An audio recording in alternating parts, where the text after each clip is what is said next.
Hello students, मेरे YouTube channel sociology by S B Singh में आपका स्वागत है। आज BA second year fourth semester sociology 2023 के लिए फर्स्ट यूनिट से रिलेटेड आपका ऑब्जेक्टिव क्वेश्चन लेकर के मैं आया हूं। आपके पेपर का नाम है सामाजिक समस्याएं एवं भारत में सामाजिक विकास। यूनिट फर्स्ट में जो चीज़ें पढ़नी है उसको देख लेते हैं। डेविएंस, जिसको कहते हैं विचलन, कॉन्सेप्ट, अवधारणा, मीनिंग, अर्थ और डिफिनीशन यानी परिभाषा, क्राइम एंड जुवेनिल डेलिक्वेंसी यानी अपराध और किशोर अपराध, उसके बाद से है वाइट कॉलर क्राइम यानी श्वेत वसन अपराध। ये चीज़ें आपके टॉपिक में पढ़ना है, तो इससे रिलेटेड जो है कि ऑब्जेक्टिव टाइप क्वेश्चन देख लेते हैं। पहला क्वेश्चन है, समाज की रुग्ण अवस्था के लिए जाना जाता है। ऑप्शन ए है अलगाव, बी आदर्श विहीनता, सी विचलन और डी उपरोक्त सभी। तो ये समाज की रुग्ण अवस्था का मतलब होता है समाज को बीमार बनाने वाली अवस्था के लिए कौन जाना जाता है, तो ये उपरोक्त तीनों जाने जाते हैं, तो इसलिए ऑप्शन डी सही है। अब इसको थोड़ा सा समझ लेते हैं कि अलगाव क्या होता है। तो अलगाव मार्क्स की अवधारणा है, मार्क्स की अवधारणा है अलगाव। इसको एलियनेशन थियरी कहते हैं। अलगाव में मार्क्स ने यह बताया है कि औद्योगिक या पूंजीवादी समाज में अलगाव या एलियनेशन अपने चरम स्तर पर होता है। इसके पीछे कारण क्या है कि व्यक्ति जब क्रिएटिव रहता है, जब अपने हाथ से काम करता है तो वह क्रिएटिविटी उसकी दिखती है, लेकिन जब मशीनों के माध्यम से जब काम होने लगता है तो उसी क्रिएटिविटी दिखती नहीं है, वह ख़त्म हो जाती है। तो इस प्रकार से वह व्यक्ति का वह अलगाव, समाज से अलगाव हो जाता है औद्योगिक समाज में। इसके बारे में इन्होंने बताया है। इसके अलावा भी उन्होंने बताने का प्रयास किया है कि औद्योगिक समाज में हाथों से काम ना होकर के मशीनों से काम होता है। तो जब हाथों से काम होता है तो व्यक्ति का अलगाव नहीं होता है, व्यक्ति अपनी क्रिएटिविटी दिखा लेता है।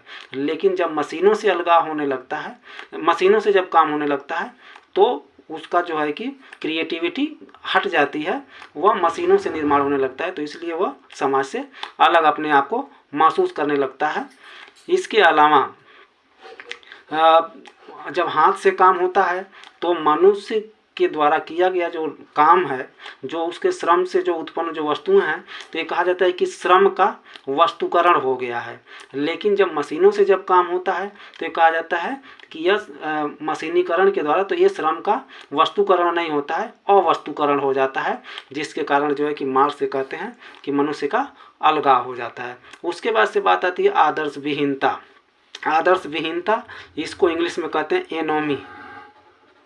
ये दुर्खिम की अवधारणा है, ये ध्यान रखिएगा आप लोग। दुर्खिम ने एनोमी शब्द का प्रयोग किया था, और इसी एनोमी से, और ये जो विचलन है, यह विचलन की अवधारणा आर के मर्टन का है। आर के मर्टन अपनी पुस्तक सोशल स्ट्रक्चर में इन्होंने दिया है। और ये आर के मर्टन जो विचलन की अवधारणा या दुर्खिम के एनोमी से ही लेते हैं। दुर्खिम एनोमी के बारे में कहते हैं कि समाज में हमेशा से आदर्श विहीनता विद्यमान रहती है, लेकिन वह कम होती है।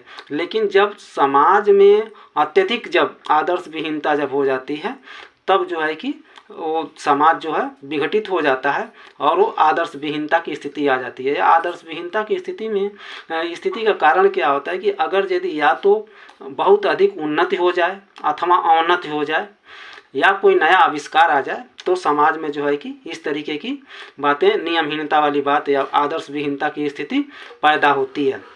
दुर्खिम कहते हैं कि जब समाज में जब ये व्याप्त रहते हैं हमेशा से, यानी कि मानक से जो मूल्य हैं समाज में, मानक हैं, मूल्य हैं, उससे जब विचलन की जब स्थिति जब आती है तो उसमें होता क्या है कि अधिकाधिक समाज के अधिक से अधिक लोग नियमों का उल्लंघन करने लगते हैं, जिससे कि समाज विघटित हो जाता है और वह आदर्श विहीनता की स्थिति पैदा हो जाती है। उसके बाद से है विचलन। आर के मर्टन जो विचलन की जो बात करते हैं, इन्होंने सांस्कृतिक लक्ष्य और संस्थागत साधनों के बीच में असंतुलन, सांस्कृतिक लक्ष्य लिख देते हैं, सांस्कृतिक लक्ष्य और संस्थागत साधन के बीच में असंतुलन जब पैदा होता है तो यह कहते हैं कि विचलन उत्पन्न हो रहा है। इन्होंने 5 प्रकार का बताया है विचलन। आगे क्वेश्चन में क्लियर हो जाएगा कि होता क्या है। तो ये विचलन इस तरीके की चीज़ होती है। पहला क्वेश्चन जो है क्लियर हो। उसके बाद से दूसरा क्वेश्चन अगर आप औसत के नज़दीक हैं तो आप ठीक हैं, अगर आप औसत से दूर हैं तो निश्चित ही आप विचलन के शिकार हैं। यह कथन किसका है? तो यह देख लेते हैं। Option A Sims, B Merton, C Durkheim D डी इनमें से कोई नहीं। तो ऑप्शन ए इसका सही है। उसके बाद से है क्वेश्चन नंबर 3, विचलन के नामकरण के सिद्धांत का प्रतिपादन किसने किया? तो इसमें ऑप्शन ए है डेविड माल्या, B Harvard S Becker, C Jock Young और डी सदरलैंड। तो ए है हार्वर्ड एस बेकर। इसको थोड़ा सा देख लीजिए। देखिए विचलन के नामकरण के सिद्धांत की बात हो रही है तो हार्वर्ड एस बेकर होगा। जब विचलन की अवधारणा की जब बात की जाएगी, विचलन की अवधारणा, तो यहाँ आर के मर्टन का नाम आएगा। और जब नियम आदर्श विहीनता की बात होगी तब दुर्खिम आ जाएंगे। अगर अलगाव एलिनेशन थ्योरी की बात की जाएगी तब मार्क्स का नाम आएगा। अब अगला क्वेश्चन देखते हैं। क्वेश्चन नंबर 4, मर्टन के मतानुसार सफलता के लक्ष्यों के प्रत्युत्तर में अमेरिकी समाज के सदस्य कितने प्रकार के संभावित तरीकों को अपना सकते हैं? तो ये ऑप्शन ए है 5, बी 6, सी 4 और डी 7। तो इसमें है ऑप्शन ए, ये 5 तरीके के संभावित तरीकों को अपना सकते हैं अपने लक्ष्यों को प्राप्त करने के लिए। ये आगे वाले क्वेश्चन में अभी क्लियर कर देते हैं इसको। निम्न में से किसने संस्कृति द्वारा परिभाषित लक्ष्यों तथा उन्हें प्राप्त करने वाले साधनों के बीच असंतुलन आदर्श शून्यता कहा है? तो ये इसमें ऑप्शन सी सही है, आर के मर्टन महोदय ने किया है। तो इसमें देख लेते हैं कि होता क्या है। तो एक है सांस्कृतिक लक्ष्य और एक होता है सांस्कृतिक साधन। यानी अगर यदि हम समाज में रह रहे हैं तो अगर यदि हमें अपने उद्देश्यों की पूर्ति करनी है तो उसके लिए समाज में मान्यता प्राप्त सांस्कृतिक संस्थागत साधन भी उपलब्ध होते हैं। संस्थागत है, संस्थागत साधन उपलब्ध होते हैं। तो इसमें जो पहला जो तरीका है, जो ये वाला है 5 तरीके से, तो पहला तरीका ये है कि सांस्कृतिक लक्ष्य भी पॉजिटिव रहे और संस्थागत साधन भी पॉजिटिव।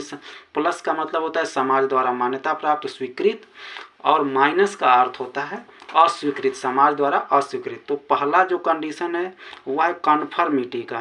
कन्फर्मिटी इसको कहते हैं अनुरूपता, हिंदी में अनुरूपता कहते हैं।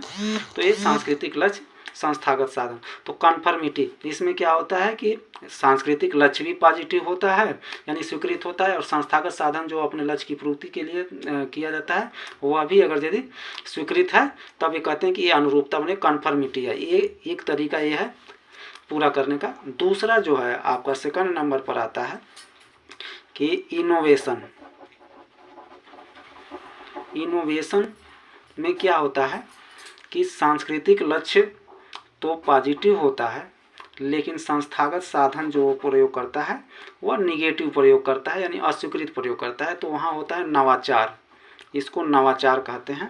ये देख लीजिए। उसके बाद से तीसरा जो तरीका है वह है कर्मकांड का। कर्मकांड में होता क्या है कि सांस्कृतिक लक्ष्य जो होता है वह निगेटिव होता है और जो संस्थागत साधन जो यूज किया जाता है वो समाज द्वारा स्वीकृत होता है। तो ये कहते हैं कि ये कर्मकांड, ये इसको कहते हैं रिचुअलिज्म। उसके बाद से जो चौथा जो तरीका है वह है क्या कि यह भी माइनस होता है और यह भी माइनस होता है, यानी कि सांस्कृतिक लक्ष्य भी अस्वीकृत होता है और संस्थागत साधन भी अगर यदि अस्वीकृत है तो इसको कहते हैं प्रत्यावर्तन। प्रत्यावर्तन मतलब होता है पीछे हटना। कोई व्यक्ति समाज के नियमों को न माने और समाज के द्वारा जो संस्थागत जो साधन है उपलब्ध उसको भी न मान करके वह दूसरे साधनों का उपयोग करता है और सांस्कृतिक लक्ष्य भी अपना कोई दूसरा बना लेता है, तो इसको कहते हैं कि वह उस समाज को छोड़ करके दूसरे समाज को एक्सेप्ट कर रहा है, इसलिए इस तरीके की बातें हैं, तो इसको कहते हैं प्रत्यावर्तन, रिट्रीटिज्म। उसके बाद से आता है पांचवा स्तर है विद्रोही का। विद्रोही इसको कहते हैं। विद्रोही में होता क्या है कि इसमें प्लस माइनस होता है। प्लस माइनस यानी सांस्कृतिक लक्ष्य प्लस माइनस, यानी कि वह स्वीकृत भी और अस्वीकृत दोनों को भी देखता है, और जो संस्थागत साधन है उसमें भी प्लस माइनस होता है। तो यह विद्रोही की स्थिति होती है, रिबेलियन की स्थिति होती है कि वह जो संस्थागत साधन है वह जो है कि एक नए प्रकार के साधनों को खोजने की तरफ दबाव डालता है और प्रेस करता है कि या प्रेशर बनाता है कि हम जो है कि नए तरीकों को ढूंढने का प्रयास करता है अधिकतम, और सांस्कृतिक लक्ष्य भी एक नया बनाने का प्रयास करता है। तो ये विद्रोही की रिबेलियन की स्थिति है।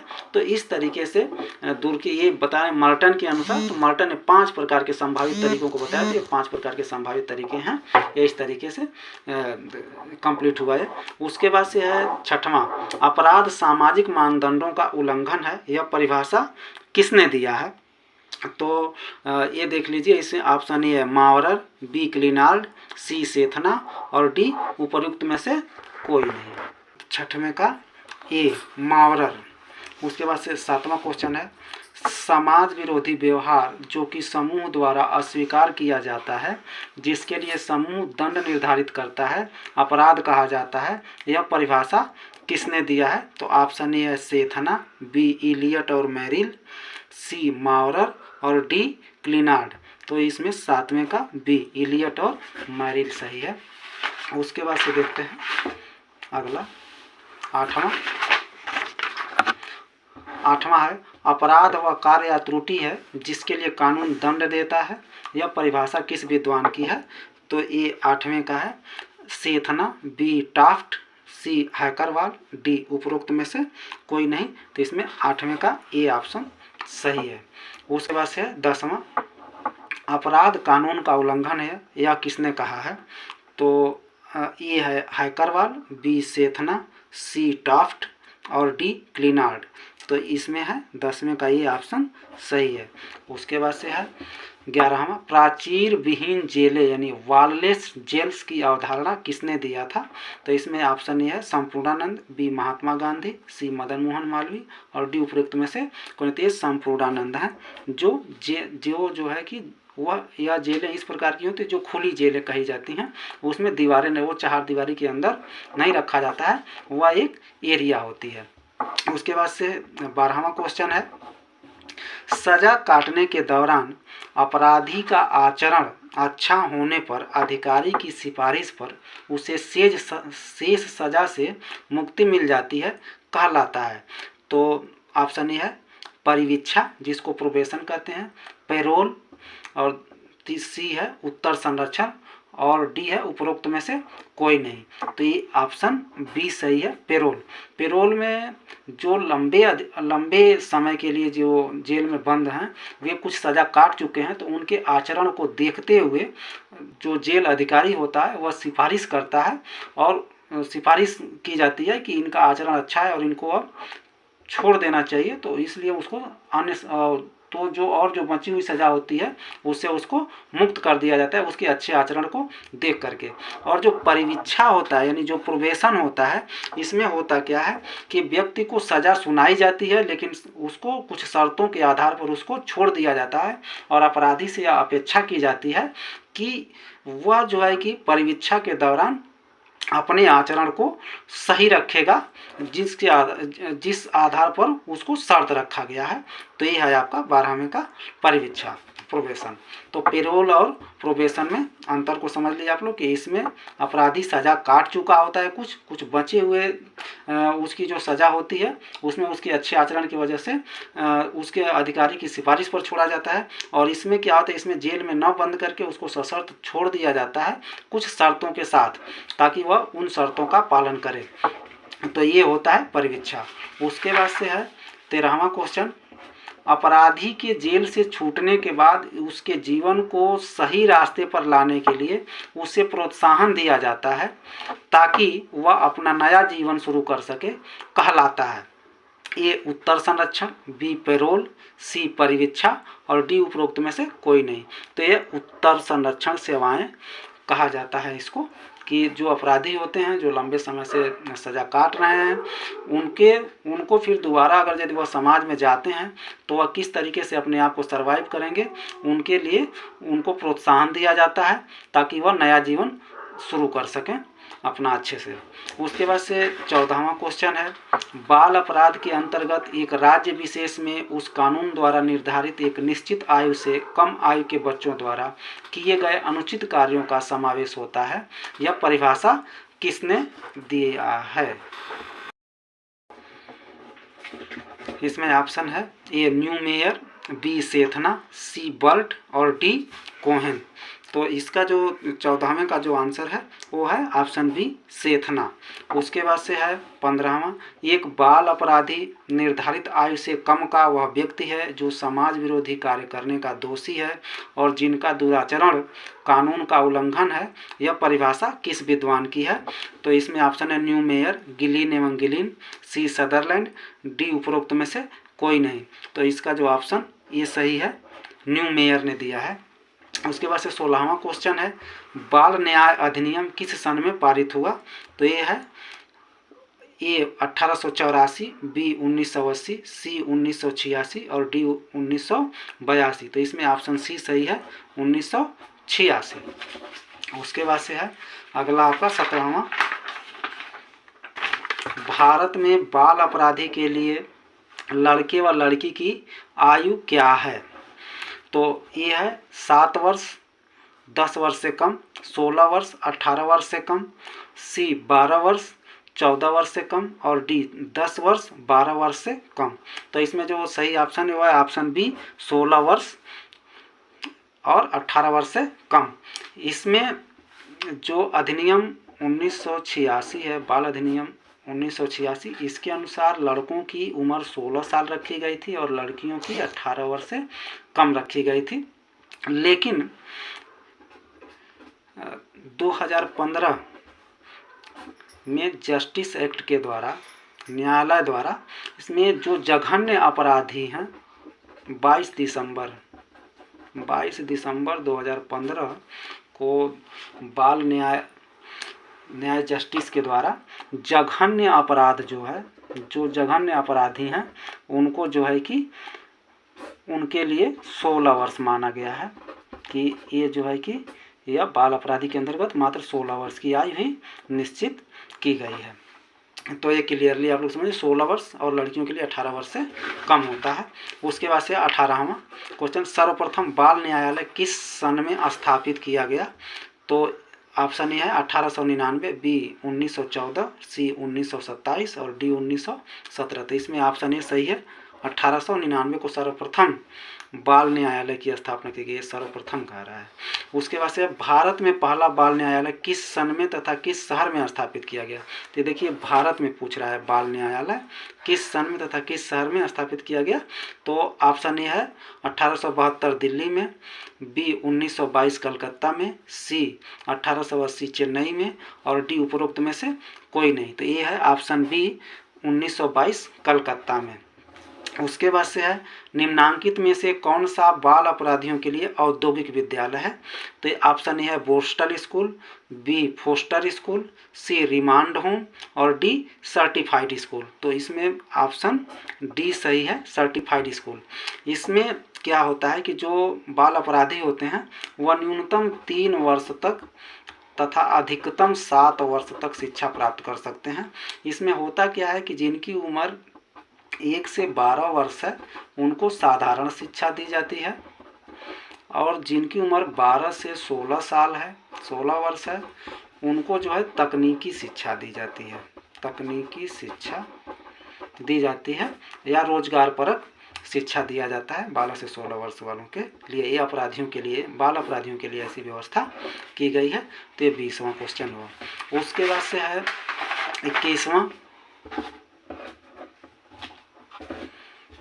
क्वेश्चन है, निम्नांकित में से बाल अपराधियों की समस्या के समाधान हेतु कौन सा उपाय है?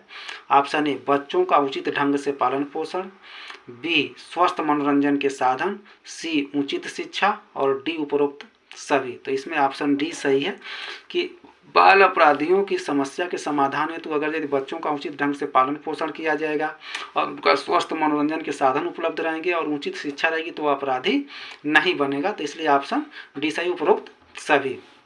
उसके बाद से है आर के मर्टन के अनुसार विचलनकारी लक्ष्य किसका उद्देश्य होता है? तो ये है ए अनुसारक, बी प्रवर्तक, सी कर्मकांडी और डी विद्रोही। तो इसमें ऑप्शन सी सही है क्योंकि हमने अभी आपको बताया था आर के मर्टन वाले मामले में कि जो सांस्कृतिक लक्ष्य है और संस्थागत साधन, तो उसमें जो कर्मकांडी होता है, रिचुअलिज्म जिसको कहते हैं, इसमें होता क्या है कि इसका जो है सांस्कृतिक लक्ष्य निगेटिव होता है और संस्थागत साधन प्लस होता है। तो यहाँ जो पूछ रहा है विचलनकारी लक्ष्य किसका होता है, तो ये जो है कि कर्मकांडी का होता है। वैसे ऑप्शन डी भी सही हो सकता है लेकिन ऑप्शन सी सही है क्योंकि अगर यदि इसमें विचलनकारी लक्ष्य के अलावा अगर संस्थागत साधन भी दिया होता उसका तब जो है कि विद्रोही होता है, लेकिन उसमें प्लस माइनस होता है, ये ध्यान रखिएगा लोग विद्रोही वाले में।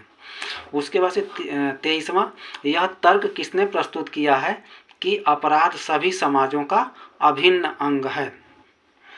यह तर्क किसने प्रस्तुत किया है कि अपराध सभी समाजों का अभिन्न अंग है? तो option A Marx, B Durkheim, C Parsons, D Lombroso. तो ऑप्शन बी सही है, यह दुर्खिम ने ऐसा कहा है कि अपराध जो है सभी समाजों का अभिन्न अंग है। उसके बाद से 24वां है, निम्न में से कौन सा मानक बाल अपराध एवं प्रौढ़ अपराध में अंतर प्रदर्शित करते हैं? तो पहला है आयु, दूसरा लिंग, तीसरा अपराध की प्रकृति और चौथा है आर्थिक हानि।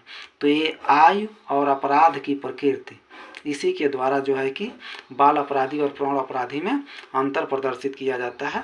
तो ये है आपका 1 और 2, 1 और 3। तो 1 और 3 सही है, तो 1 और 3 बी वाले में है, तो ये वाला ऑप्शन आपका सही है कि 24वें का ऑप्शन बी सही है, 1 और 3। उसके बाद से है 25वां क्वेश्चन देख लेते हैं। नवीनता के लिए सामाजिक व्यवहार के स्वीकृत प्रतिमानों में परिवर्तन को जाना जाता है। नवीनता के लिए सामाजिक व्यवहार के स्वीकृत प्रतिमानों, ये स्वीकृत प्रतिमानों ये आर के मर्टन वाला ही है, ये देख लीजिए। नवीनता के रूप में, फैशन के रूप में, अपवर्तन के रूप में और डी नवाचार के रूप में। तो ये नवाचार के रूप में जाना जाता है जिसको इनोवेशन कहते हैं, ये जो मैंने बताया था आपको, ठीक है। तो ये नवीनता के लिए जाना जाता है। उसके बाद से 26वां, अनुकूल एवं विचलन को एक ही पैमाने के 2 छोर के रूप में किसने माना है? तो ऑप्शन ए है Durkheim, B Merton, C Parsons और डी बेलरस्टाइन। तो ऑप्शन सी सही है, पार्सन्स ने माना है अनुकूलन और विचलन को एक ही पैमाने के 2 छोर के रूप में देखा है। उसके बाद से है संरचनात्मक प्रकारात्मक दृष्टिकोण से विचलन का अध्ययन किसने किया है? ऑप्शन ए है Kingsley Davis, B Sutherland, C R K Merton, D W E. Moore. तो ये ऑप्शन सी सही है, आर के मर्टन महोदय ने संरचनात्मक प्रकारात्मक दृष्टिकोण से विचलन का अध्ययन किया है। उसके बाद से 28वां, तुलनात्मक अभावबोध अवधारणा का प्रयोग मूलतः किसके द्वारा किया गया था? ए स्टाउफर, बी हाइमैन, सी डेविस और डी मर्टन। तो ये स्टाउफर महोदय ने तुलनात्मक अभावबोध की अवधारणा दिया था। उसके बाद से 29वां है, अपराधी जन्मजात होते हैं, यह कथन किसका है? ऑप्शन ए है सदरलैंड, बी लोम्ब्रोसो, सी स्टाउफर और डी सोरोकिन। तो ऑप्शन बी सही है, लोम्ब्रोसो कहते हैं कि अपराधी जन्मजात होते हैं। उसके बाद से है आपका 30वां क्वेश्चन देख लेते हैं। अपराधी जन्मजात नहीं होते हैं बल्कि बनाए जाते हैं, तो यह किसका कथन है? ऑप्शन ए है सदरलैंड, बी सोरोकिन, सी स्टाउफर, डी लोम्ब्रोसो। तो ये है ऑप्शन ए सदरलैंड। सदरलैंड ने जो है कि श्वेत वसन अपराध की अवधारणा दिया है और उनका और यह समाजशास्त्रीय अवधारणा है इनकी। इन्होंने कहा है कि अपराधी जन्मजात नहीं होते हैं बल्कि बनाए जाते हैं। तो यह जो है कि यह समाज को जिम्मेदार मानते हैं अपराधी बनने के लिए। उसके बाद से एक बच्चे का विद्यालय से भाग जाना कहलाता है। ऑप्शन ए बाल अपराध, बी अनुपस्थितता, सी पलायनशीलता और डी आवारागर्दी। तो बच्चे का विद्यालय से भाग जाना ये कहलाता है पलायनशीलता। उसके बाद से क्वेश्चन नंबर 32, निम्न में से कौन अपराध का भौगोलिक सिद्धांत दिया है? Option A Quetelet, B Beccaria, C Wolfgang और डी पोलोक। तो भौगोलिक सिद्धांत, अपराध का जो भौगोलिक सिद्धांत है वह क्वेटलेट महोदय ने दिया है। क्वेटलेट यह बताते हैं कि भौगोलिक दशाएं जो है कि अपराध के लिए जिम्मेदार होती हैं। उसके बाद से 33वां है, निम्नलिखित में से किसने श्वेत वसन अपराध की अवधारणा प्रस्तुत की? Option A D R Taft ने, ई एच सदरलैंड ने, सी ए कोहेन ने और डी एच ई बार्न्स ने। तो ये ई एच सदरलैंड ने श्वेत वसन अपराध की अवधारणा दिया। जो श्वेत वसन अपराध का मतलब है जो समाज के प्रतिष्ठित व्यक्ति हैं, जो वाइट कॉलर वाले लोग हैं, जिसमें नेता, अधिकार, जो बड़े बड़े जो अधिकारी हैं, पूंजीपति हैं और बड़े बड़े व्यापारी हैं, वे लोग आते हैं इसके अंतर्गत, श्वेत वसन अपराध के अंतर्गत। इनके द्वारा जो किया गया अपराध है वह श्वेत वसन अपराध के अंतर्गत आता है। या समाज के उच्च प्रतिष्ठित व्यक्ति होते हैं और ये इनके अपराध को बहुत आसानी से पकड़ा भी नहीं जा सकता है, क्योंकि यह समाज में पावरफुल व्यक्ति होते हैं। इनके श्वेत वसन अपराध के अंतर्गत जालसाजी, कालाबाजारी, षड्यंत्र करना, इस भ्रष्टाचार, घूसखोरी करना, अपने पद का उपयोग गलत तरीके से करना, तो ये सब जो है कि श्वेत वसन अपराध के अंतर्गत आता है। उसके बाद से 34वां क्वेश्चन, उच्च सामाजिक आर्थिक वर्ग के प्रतिष्ठित व्यक्ति द्वारा अपने व्यावसायिक कृत्यों के उल्लंघन को जाना जाता है कि ऑप्शन ए संगठित अपराध के रूप में, बी सफेद पोश अपराध के रूप में, सी परंपरागत अपराध के रूप में और डी परिस्थितिगत अपराध के रूप में। तो ये ऑप्शन बी सही है, ये सफेद पोश अपराध के रूप में जाना जाता है, व्यावसायिक कृत्यों का उल्लंघन, और यह है सामाजिक आर्थिक वर्ग के प्रतिष्ठित व्यक्ति द्वारा। तो यही श्वेत वसन अपराध वाला है, ये ध्यान रखिएगा आप लोग, सफेद पोश अपराध के रूप में जाना जाता है, व्हाइट कॉलर क्राइम। 35वां है, निम्न में कौन सा गलत है? ऑप्शन ए विचलन को दंडित किया जा सकता है, बी विचलन को पुरस्कृत किया जा सकता है, सी विचलन को बिना पुरस्कार या दंड के मात्र स्वीकार किया जा सकता है और ऑप्शन डी विचलन को एक अपराध के रूप में देखा जा सकता है। तो इसमें देखिए पूछ रहा है कि गलत क्या है। तो देखिए किसी भी दशा में विचलन को पुरस्कृत नहीं किया जाता है। जो समाज में जो विचलित व्यवहार वाले जो लोग हैं उनको किसी भी दशा में पुरस्कार नहीं मिलता है, बकिया उनको जो है विचलन को दंडित यानी विचलित व्यक्ति को दंडित किया जा सकता है, अथवा विचलन को बिना पुरस्कार या मतलब उनको न पुरस्कार दिया जाए न दंड दिया जाए, मात्र उनको स्वीकार कर लिया जाता है, जैसे इनोवेशन में होता है ऐसा। उसके बाद से विचलन को एक अपराध के रूप में देखा जा सकता है, तो विचलन को एक अपराध के रूप में भी देखा जा सकता है, सही है। लेकिन ये पूछ रहा है गलत क्या है, तो विचलन को किसी भी दशा में पुरस्कृत नहीं किया जा सकता है, तो ये ऑप्शन आपका बी सही है। उसके बाद से है आपका 36वां क्वेश्चन, सूची 1 को सूची 2 से सुमेलित कीजिए तथा दिए गए कूट से सही उत्तर का चयन कीजिए। तो सूची 1 में दिया है अपराध के सिद्धांत और सूची 2 में दिया है उनके प्रतिपादक कौन है। तो ये देख लीजिए, दिया है शास्त्रीय सिद्धांत, भौगोलिक सिद्धांत, प्रारूपवादी सिद्धांत और समाजशास्त्रीय सिद्धांत। इधर दिया है लोम्ब्रोसो, सदरलैंड, क्वेटलेट और बेकारिया। तो आप देखिए भौगोलिक सिद्धांत अभी मैंने पीछे क्वेश्चन में बताया, तो ये क्वेटलेट महोदय का है, तो ये आपका बी का हो गया आपका तीसरा। उसके बाद से समाजशास्त्रीय सिद्धांत मैंने बताया सदरलैंड का था, तो ये हो गया। उसके बाद से शास्त्रीय सिद्धांत जो है ये बेकारिया का है और ये जो है कि सी आपका लोम्ब्रोसो का है। तो इसको मिला लेते हैं, तो पहले ए का चौथा और बी का तीसरा, यानी सी वाला ऑप्शन आपका सही है। ये चीज़ आप लोग देख लीजिएगा। उसके बाद से आता है 37वां, वसन विहीन अपराध की अवधारणा किसने प्रतिपादित किया था? उस option A Taft, B Sutherland, C Sampurnanand और डी क्लिनार्ड। तो ये संपूर्णानंद हैं जो वसन विहीन अपराध की अवधारणा दिए थे। उसके बाद से 38वां question, prohibition inquiry commission Bharat सरकार द्वारा बनाया गया। तो 1954, 1955, 1961 और 1972। तो ये 1955 में बनाया गया था। उसके बाद से बोस्टल स्कूल की अवधारणा किसकी है? तो option A Alvin Regils Brice, Sutherland, Neumeyer और संपूर्णानंद। तो इसमें ऑप्शन ए है एल्विन रेगिल्स ब्राइस का है बोस्टल स्कूल। इसमें क्या होता है कि अपराधी बच्चों को रखा जाता है। तो एक होता है बंद बोस्टल स्कूल और एक होता है खुला बोस्टल स्कूल।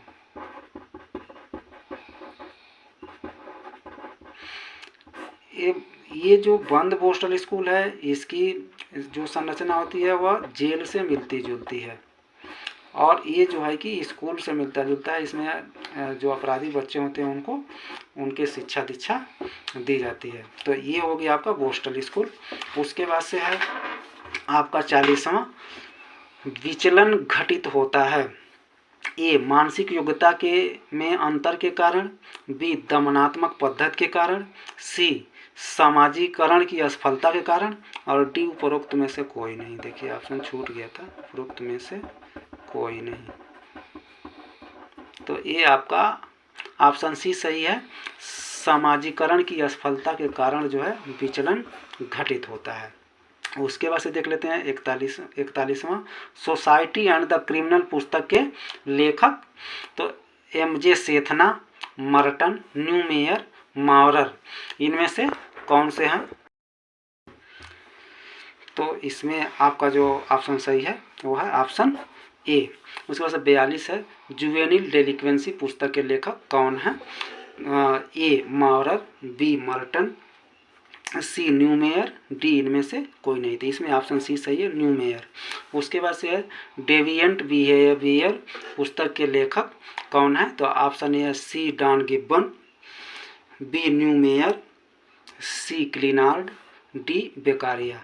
तो इसमें ऑप्शन ए सही है, सी डॉन गिब्बन महोदय हैं डेविएंट बिहेवियर पुस्तक के लेखक। उसके बाद से 44वां है, डेविएंस एंड कंट्रोल पुस्तक के लेखक कौन है? Option A Neumeyer, B Cohen, C Sutherland, D Mowrer. तो ऑप्शन बी सही है इसमें 44वें का, बी कोहन।